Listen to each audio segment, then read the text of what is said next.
Oi pessoal, tudo bem com vocês? Sejam bem-vindos de volta ao canal. Para quem não me conhece, o meu nome é Bruno Vilas e hoje eu vou contar mais um caso para você. Se você está chegando por aqui agora e gosta desse tipo de conteúdo, eu já te convido a se inscrever no canal e ativar o sininho para não perder as notificações, porque assim, todas as vezes que eu publicar um vídeo novo, o YouTube te avisa e você corre aqui para assistir comigo. Agora, sem mais delongas, vamos para o caso de hoje.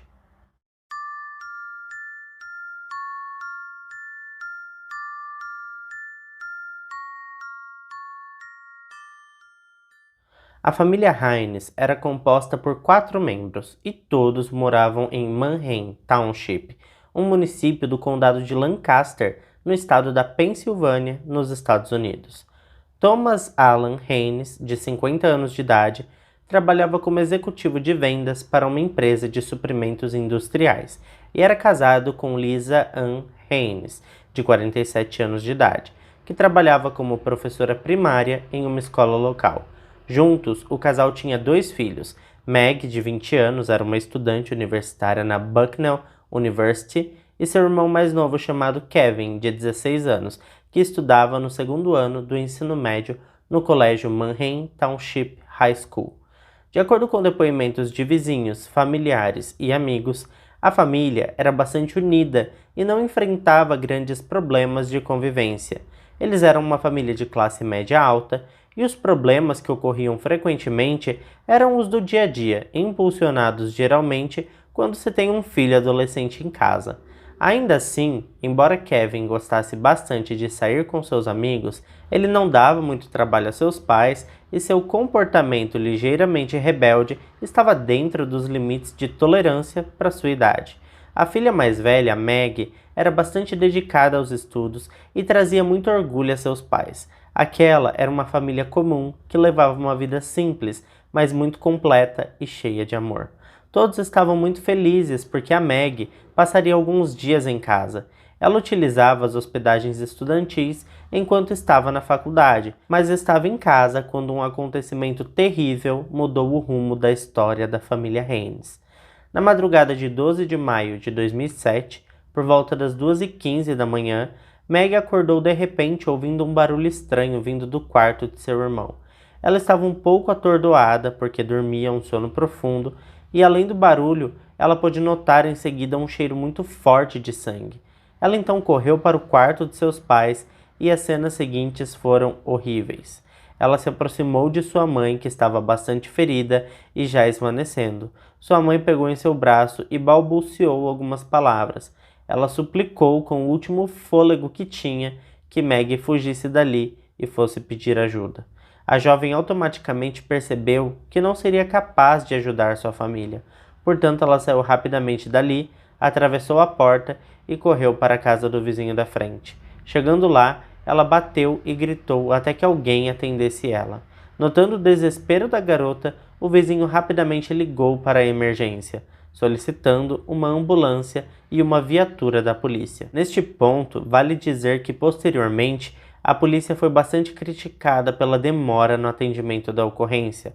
Mais tarde ficou constatado que a viatura mais próxima da residência da família estava a menos de 6 quilômetros de distância, e também naquele horário não havia trânsito que justificasse a demora.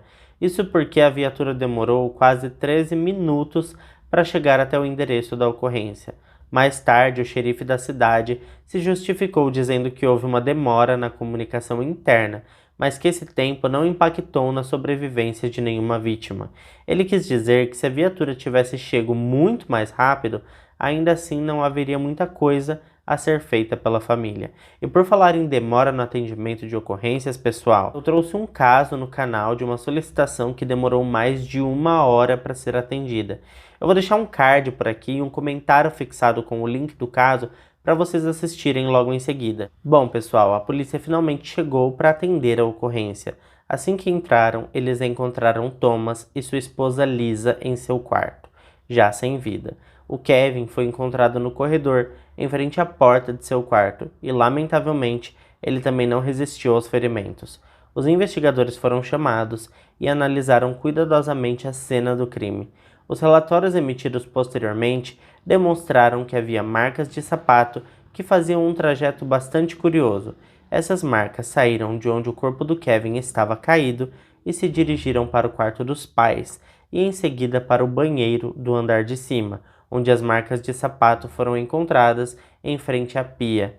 Com base nesse relatório, as autoridades concluíram que o assassino se lavou na pia para sair limpo da casa, mas não se tocou que os seus sapatos também estavam sujos. Isso porque as marcas de sapato ensanguentadas apareceram nos degraus inferiores quando o assassino saiu da casa. Manchas de sangue também foram encontradas na porta dos fundos da casa. A filha mais velha do casal, a Maggie Haynes, só não foi atacada também porque provavelmente o autor do massacre não sabia que ela estava em casa naquele dia. Afinal de contas, em tese, ela deveria estar nas acomodações da faculdade naquela semana. Como dissemos anteriormente, os investigadores foram chamados assim que os policiais chegaram no endereço da família. Portanto, a investigação policial começou por volta das 2h40 daquele mesmo dia. As 3 vítimas foram declaradas oficialmente mortas por volta das 5 horas da manhã. Com o comunicado público dos legistas do condado de Lancaster, como é de se imaginar, as emissoras de TV a essa altura estavam ao redor da casa esmiuçando qualquer informação que tivessem. As autópsias foram realizadas 2 dias depois, portanto no dia 14 de maio de 2007. No dia 13 de maio, alguns cães de caça rastrearam alguma coisa ao longo de um trajeto que descia a colina em direção a um restaurante de fast food. Os investigadores suspeitaram que o autor daquela atrocidade tivesse deixado o veículo ali estacionado, ou esperando para fugir. Mais tarde, essa linha de investigação foi totalmente descartada. O ataque ficou sem solução por várias semanas. Pessoas que antes não tinham o hábito de trancar suas casas ficaram com muito medo. Isso porque não havia sinais de invasão. Nada havia sido roubado e foi confirmado que a família não tinha inimigos. A simples hipótese de haver um SK à solta aterrorizava toda a vizinhança. Pouco mais de um mês de intensa cobertura da mídia e especulações nacional e regionais, no dia 14 de junho de 2007, um acontecimento inusitado ganhou a atenção da mídia e aparentemente colocaria um ponto final em todo aquele mistério. Um homem chamado Timothy Scott Crader foi até a delegacia e informou às autoridades que o seu filho havia confessado os assassinatos fazia 2 dias, ou seja, no dia 12 de junho, exatamente após um mês da data do massacre. Seu filho fez essa confissão terrível, então chegou a hora de conhecermos o filho do Timothy. Alec Devon Crader nasceu no dia 4 de fevereiro de 91, portanto tinha 16 anos na época dos fatos. Ele era filho de Timothy e Angela Pearson Crader. Alec morava com sua mãe e estudava no 2º ano no colégio de Manhattan Township High School. E se esse nome parece familiar para você, você está correto, porque é o mesmo colégio que o Kevin Haynes estudava. Apesar de sua aparência tranquila, Alec tinha sérios problemas de raiva e ficava nervoso muito facilmente. Ainda assim, ele tinha vários amigos e suas notas ficavam sempre entre as mais altas da turma. Alec e Kevin tinham uma matéria em comum no colégio. Era a matéria de línguas estrangeiras. Eles tinham aulas de alemão na mesma sala. Diversos colegas de sala afirmaram que os dois eram amigos inseparáveis, tipo best friends mesmo. E de fato, essa amizade ficou comprovada. Na verdade, Alec frequentou a casa da família por anos e todos lá dentro conheciam o jovem como sendo o melhor amigo de Kevin. Inclusive, ele tinha participado do funeral da família, que aconteceu no dia 19 de maio de 2007. Os investigadores foram até a casa de Alec para verificar a denúncia de seu pai. Aliás, pessoal, mais tarde, o Timothy disse em uma entrevista que essa decisão não foi nada fácil para ele. Havia 2 possibilidades em sua cabeça, sendo uma delas abraçar o seu filho e pedir que ele não contasse aquilo para mais ninguém e guardar aquele segredo para sempre, contando que os investigadores não descobrissem o que aconteceu naquela casa. Seu filho poderia nunca ser descoberto e os dois iriam para o túmulo com aquele segredo. Outra possibilidade era ele ir até a delegacia e denunciar seu próprio filho e possivelmente perdê-lo para sempre, porque ele acreditava que Alec nunca mais iria querer contato com ele. Enfim, ele disse que decidiu pela possibilidade que ele julgava ser a mais justa naquele momento. As autoridades encontraram a faca, os sapatos de Alec que combinavam com as marcas deixadas pela casa da família e também encontraram o diário do garoto. Esse diário continha diversos desabafos e anotações bastante perturbadoras. Inclusive, havia uma página que possivelmente foi escrita cerca de 1 hora antes do ataque. A anotação dizia que Alexander nasceu em 12 de maio, às 3h30 da madrugada. Os investigadores achavam que Alec estava se referindo a ele mesmo e que ele renasceria após os atos que estavam programados para aquela madrugada. As anotações no diário demonstravam ainda que ele era um jovem triste, irritado, com grande inclinação para a violência, e seu desejo de tirar sua própria vida era constantemente explorado nas páginas de papel daquele diário. Alec revelou que odiava as regras sociais e restrições impostas pelas pessoas. Aliás, ele chegou a escrever que o motivo de sua depressão e raiva era justamente o sistema opressor e injusto no qual as pessoas são inseridas sem que possam protestar. Em outra página, ele disse que nunca acreditou que tirar a vida de outra pessoa fosse errado e que, na verdade, era uma atitude natural, assim como ocorre no reino animal, onde um leão precisa matar seu oponente, por exemplo, para se tornar o novo líder do bando. Por incrível que possa parecer, ele esclarece ainda que acredita em Deus e que sua fé o impedia de fazer o que ele estava querendo fazer, mas que algum dia ele executaria o seu plano e esperava que Deus o perdoasse por isso. Alec Crider foi preso no dia 16 de junho de 2007. Ele deu detalhes dos acontecimentos daquele triste dia. A princípio, sua intenção era sufocar Kevin, mas tão logo ele entrou na casa, ele mudou totalmente de ideia. O acesso à residência aconteceu por uma porta lateral ao fundo, onde ele já sabia que estaria destrancada. Ele primeiro entrou no quarto dos pais de Kevin e golpeou Thomas no peito por várias vezes. A mãe de Kevin, a Lisa, inclusive tratava Alec como se fosse seu filho, acordou com o barulho e, meio atordoada, não entendeu imediatamente o que estava acontecendo. Ele então a atingiu no peito e abdômen. Lisa ainda estava com vida quando ele saiu do quarto do casal e foi até o quarto do Kevin, que a essa altura já tinha acordado com o barulho e estava chegando na porta de seu quarto quando foi surpreendido por Alec com a faca na mão.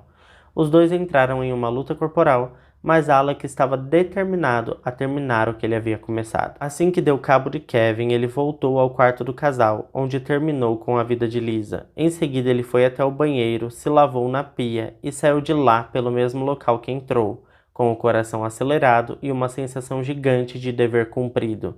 Alec não parecia estar arrependido do que fez. Após os acontecimentos, Alec voltou para a escola e manteve sua rotina o mais natural possível.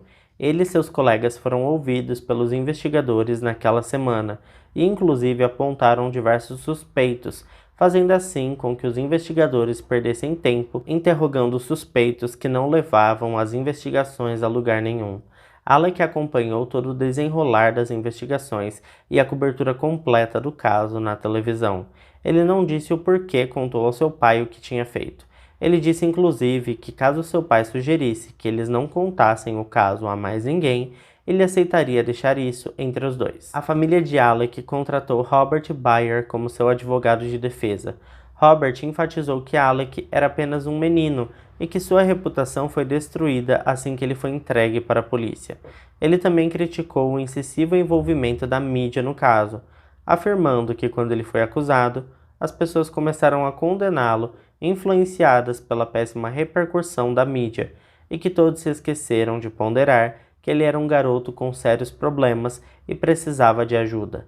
Apesar do esforço da defesa, em 17 de junho de 2008, Alec se declarou culpado das 3 acusações de homicídio em primeiro grau e foi condenado a 3 sentenças de prisão perpétua sem a possibilidade de liberdade condicional. Pelo fato dele ter apenas 16 anos na época dos fatos, uma decisão da Suprema Corte dos Estados Unidos impediu que ele fosse condenado à pena capital. Em 8 de dezembro de 2009, Alec entrou com uma petição sob a Lei de Alívio Colateral pós-condenação na Pensilvânia, mas a petição foi negada em 15 de junho de 2010. Um outro recurso ao Tribunal Superior da Pensilvânia foi posteriormente interrompido.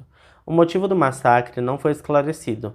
Alec nunca admitiu o porquê ele fez isso. O promotor distrital disse em entrevista que o jovem faria isso com qualquer família, mas a escolha pela família de seu melhor amigo foi justamente por conta da facilidade de acesso. Ele estava sempre na casa, ele sabia quais portas ficavam ou não trancadas, e aquele seria o local perfeito para executar o seu plano diabólico. Por outro lado, um dos investigadores disse que acredita que o jovem tinha inveja da estrutura familiar do seu melhor amigo, porque em uma página de seu diário ele havia escrito que sentia desprezo por pessoas felizes.